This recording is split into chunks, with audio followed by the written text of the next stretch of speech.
Hello guys. Well, this is the second series, the second story in my series.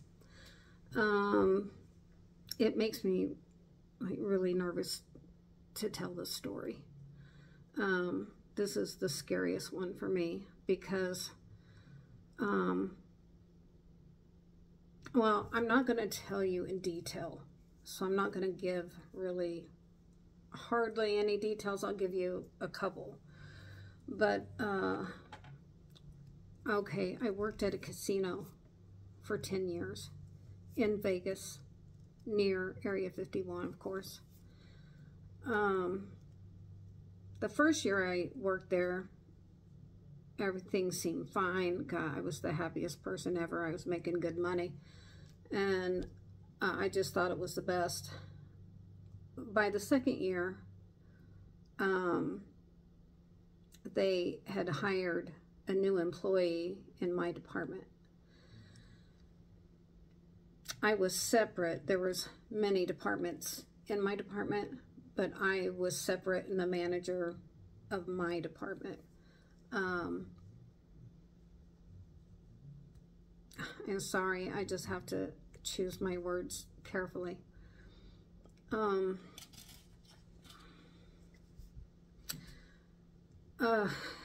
This makes me so nervous. I'm sorry. Just give me a minute.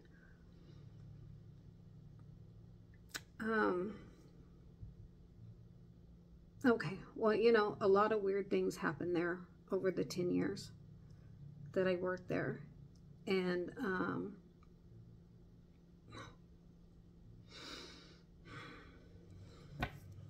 bear with me. I'll try to get through this.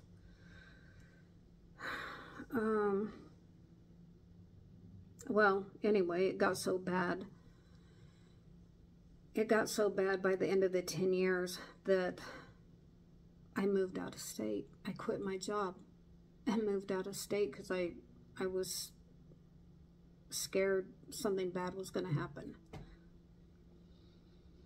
Okay, so the second year they hired an employee in my department. Not my department, but you know what I mean. The department. And my first impression of him was he was sneaky. Just a weird kind of, different kind of guy.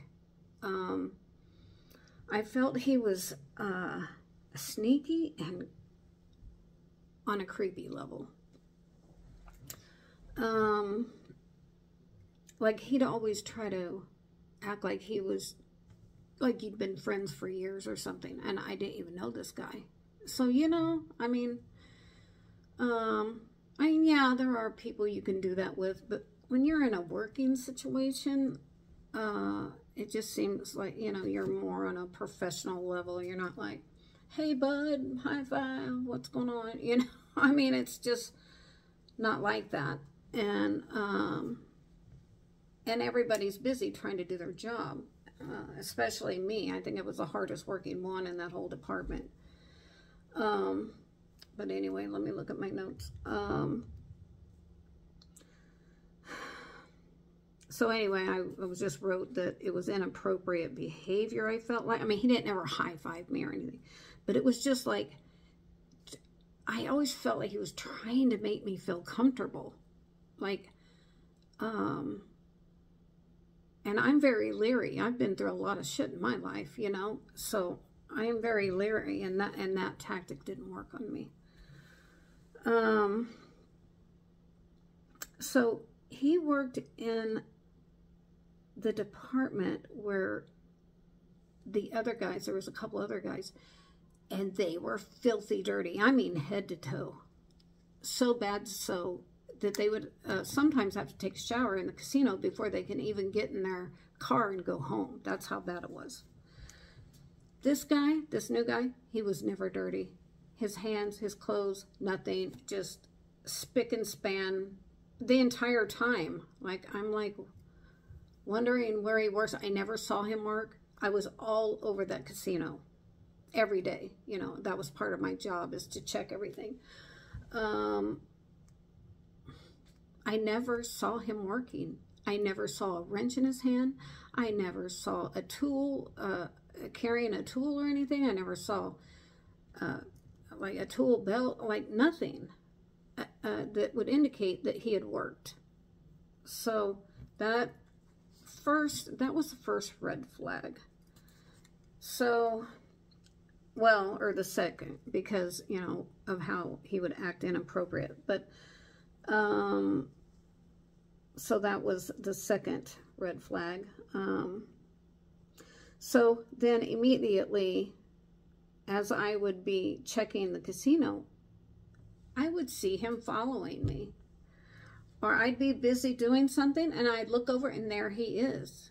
Like, why is he there? He's not supposed to be there. In his department, he shouldn't have been on the casino floor, really, probably ever. There would be really no reason for him to be on the casino, because we had back ways into the restaurants and different things where, you know, the employees weren't supposed to walk through all the time unless they were supposed to be there. And his particular job, he would have been coming in the back, not the front where I was. So there's another thing. Okay, where am I at? So he was never dirty. Okay, so I was a smoker. Well, I still vape, but I smoked cigarettes at that time. And I'd eat lunch, and then I'd go outside. And I'd, like, you know, just sit out there and smoke and then go back to work. He didn't smoke, but he started to come out there with me, and he would sit or stand, you know, a few feet away from me. But I started sitting in a place, not on purpose, but I started sitting, well, I don't want to tell you where I was sitting, because in case they see this, they're going to know. Well, they'll know anyway that it was them that I'm talking about, but I'm trying not to give them away because, you know, it's billions of dollars, and they'd have me, you know, taken out, no problem, if they lost money from me making this video. So I'm, you know, I'm not scared, but I'm really uneasy, and I'm shaking right now. So it does make me nervous. So anyway, I was sitting in this particular place, which kind of forced him to sit on the steps, and I was sitting back here. Otherwise, it would be kind of awkward if he just came and just stood by me, you know, since I was away from the steps where everybody hung out if they were outside. Okay, so on this day, it was, you know, lunchtime. It was noon or 12:30, 1 o'clock.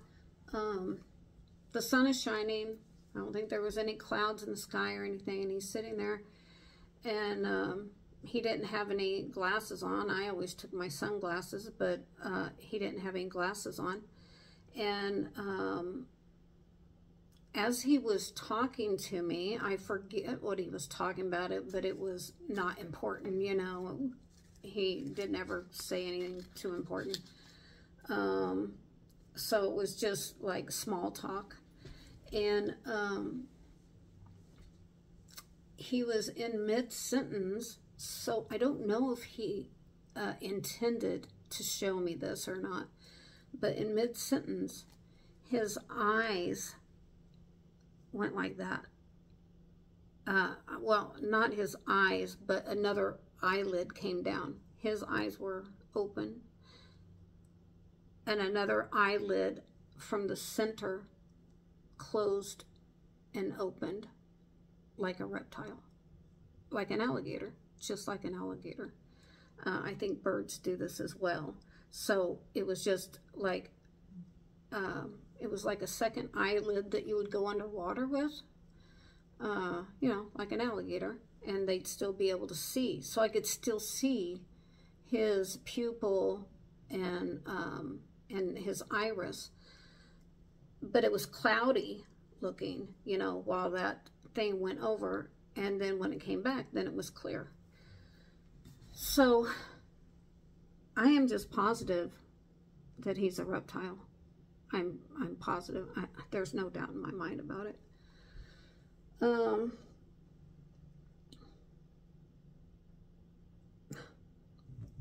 So I'm sorry. This is really hard for me.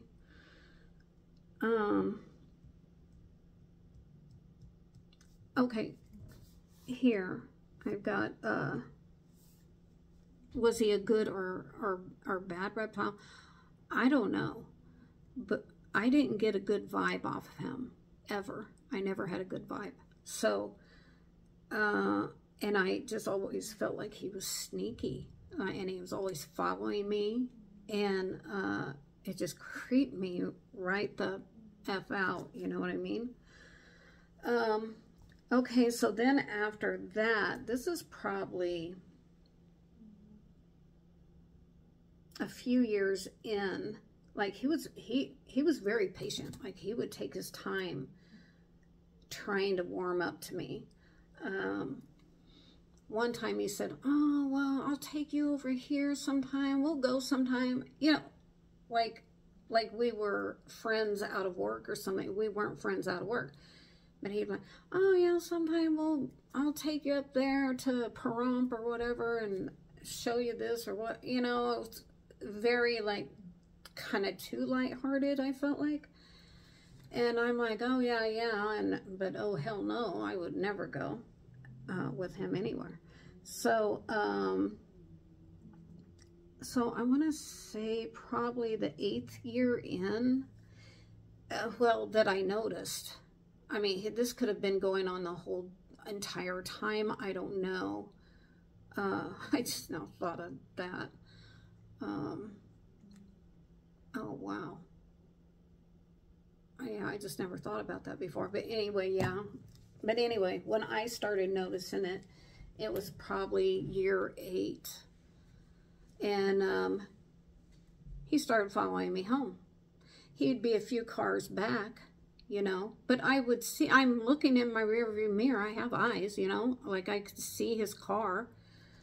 And so then I would try to turn and go a different, you know, like, way home so he wouldn't know where I lived. But it just, everything I did didn't keep him from knowing where I lived. So, so then one day I saw him. I was going out in the morning.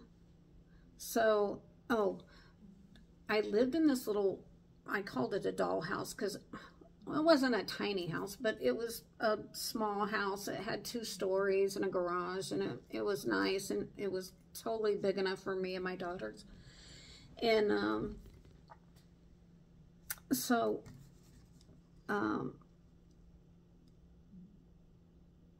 one day I woke up and I was getting ready to go. Oh, there was, I'm sorry, I'm just all over the place. There was, I had a little driveway. There's a driveway on each side. So I myself had 2 little places where I could park a car. But it made it confusing to know which car went to which front door, if you know what I mean, because the houses in Vegas are very close together. And these were even closer together because they were kind of, you know, tiny houses kind of. So one morning I woke up and I was going out the door and I saw the front of his car. It was kind of parked behind another house, and there was a tree there and a street going down, but he was just a couple of doors, well, probably 4 houses down, backed in. He was backed in, so I could only see, you know, just the little front of his car and him. Well, that freaked me out. And then as soon as I locked eyes with him, he just floored it and went like, you know, he never, when I got to work, he never said anything. I never said anything to him. But we both knew that we both knew, you know. But anyway, so I'm feeling like this is getting creepier. Why is he following me home? Why does he want to know where I live? I'm not dating him. I'm not friends with him. Like, there had to have been a reason, right? And I'm still not sure what that reason is. Okay, I gotta take a drink. So,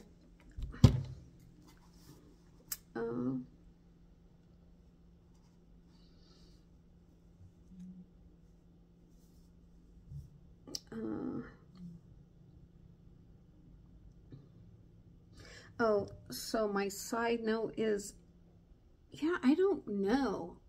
Like, when his eyes did that, he was in mid-sentence, so I don't really know if he was trying to show me or if he just forgot himself while he was talking. I'm really not sure, but I thought I should, you know, mention it. The other part of this, and I probably should have just made this a different video. Oh, it doesn't say the time on there now. But anyway, this makes me nervous to say this too. So at the casino, the employees had employee parking. They were not supposed to go in front of the casino, in front of valet or any of that, right? Because there were so many, there was 3,000 of us. So we had to, you know, come and go a different way than the customers came and went. So there wasn't traffic jams and stuff like that. So that was understandable, but now I'm kind of wondering if there wasn't other reasons why that rule was in place. But anyway, so one day I got a new doctor and I was afraid I was going to be late, so I did go in front of the casino. And when I drove around in front of valet, and then, you know, you like drive around, you come from the parking garage and you drive around, and then you can go out on the strip. So when I pulled around to go out on the street, this big white bus, you know, it's like a city bus, but it was completely white, no lettering, no indication of where it was from or where it was going or anything. So it wasn't like it had a casino name on the side or anything like Harrah's or, you know, none of that. It was just plain white. Anyway, this driver pulls right out in front of me. Like, I'm going, he's going, and I don't know if he just didn't see me or what. I almost plowed into him, you know. But thank God my brakes were good right then, and I at that time I've had bad brakes more than once. So so I stopped in time, but when I stopped, I was looking at the driver and the people.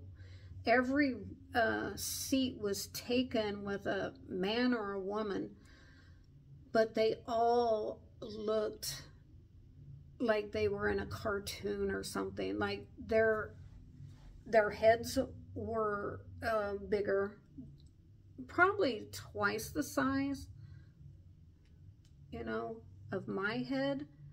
And the jaw, I noticed this jaw was like a mandible, you know. It was like a huge jaw, especially on the driver.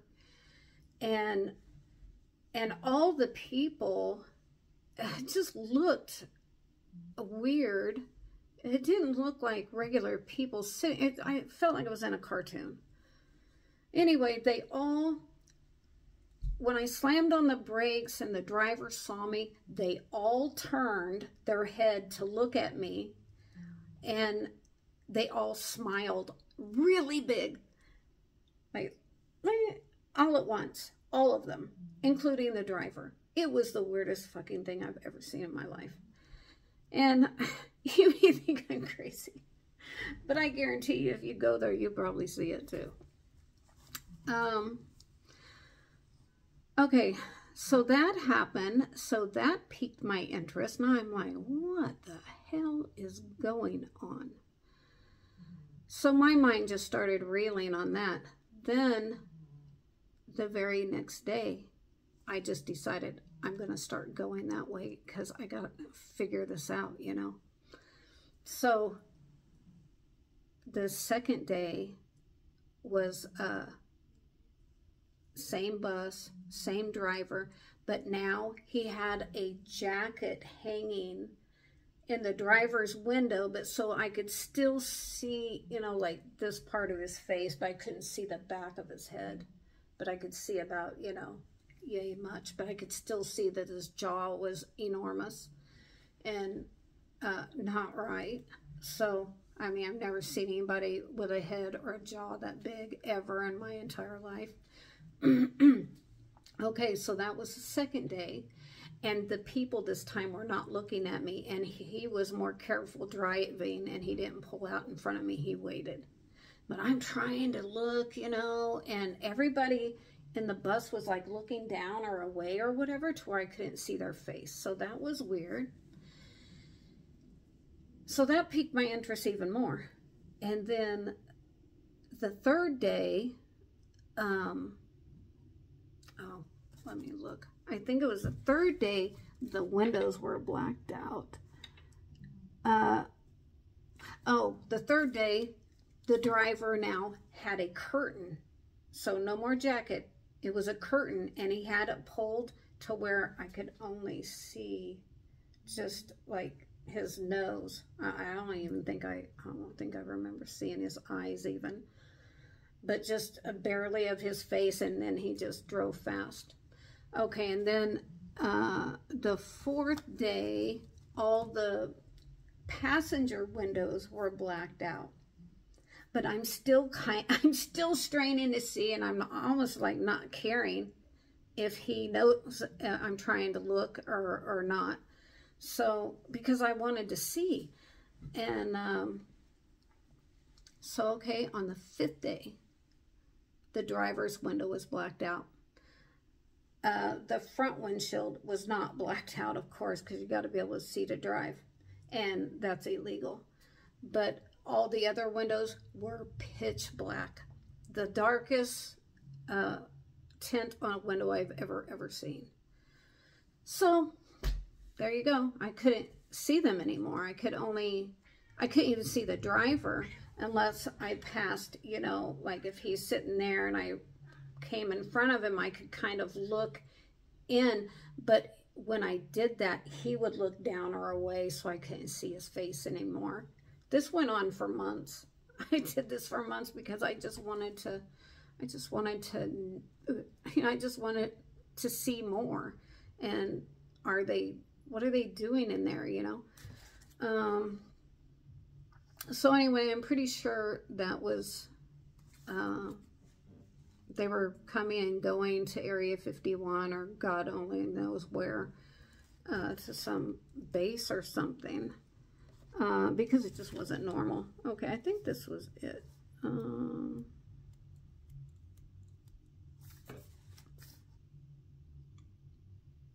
So, yeah, I think this is it for the story this time.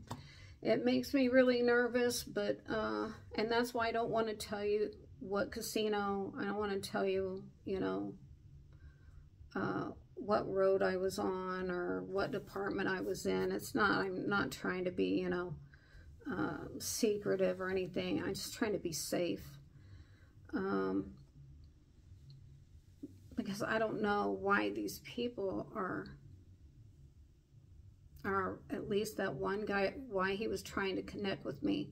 The people in the bus never tried to connect with me, and I got the opposite feeling, like, you know, they didn't want me looking at them or paying attention to them or anything, you know. So I don't know, but I moved out of state, and I don't want to say what state I'm in either, because if they should happen to see this, I don't want them coming here. So,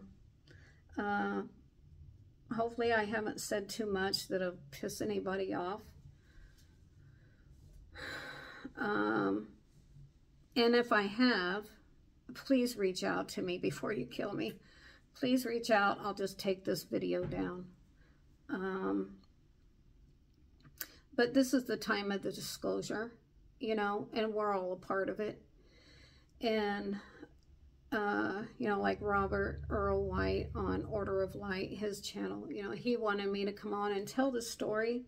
And maybe I still will go on his channel and tell the story again. I don't know. But because he says we're all a piece of the puzzle and we all have to be brave and come forward. And really, honestly, I feel like the disclosure is closer than we realize, especially with the bank closings now. I feel like this was the first domino going down, right, of the disclosure of the ships in the sky and things like that. So now I'm hopeful to be able to see the aliens before it's, you know, my time to leave this planet. I'd really like to see how it all turns out. And supposedly it's supposed to be better if, you know, the white hats win. So anyway, I'm not scared about that, just whatever. I just don't want any retaliation against me, because, you know, I'm just a single mom trying to get by every day, just like y'all, you know. I'm no different. And so, you know, I'm just trying to work, pay bills, and come home. And, you know, I'm not looking for any trouble. I'm not looking for any drama. Anyway, so this is my story, and I feel like this story leads up to my next story, which I'll probably be doing next weekend. But anyway, it just kind of keeps getting more interesting all the time. So, okay, guys, I hope that wasn't too hard to watch, because I don't think I can re-record it or do this again. It's too nerve-wracking for me. Okay? All right, well, have a good one. I'll see you on the next one. Bye.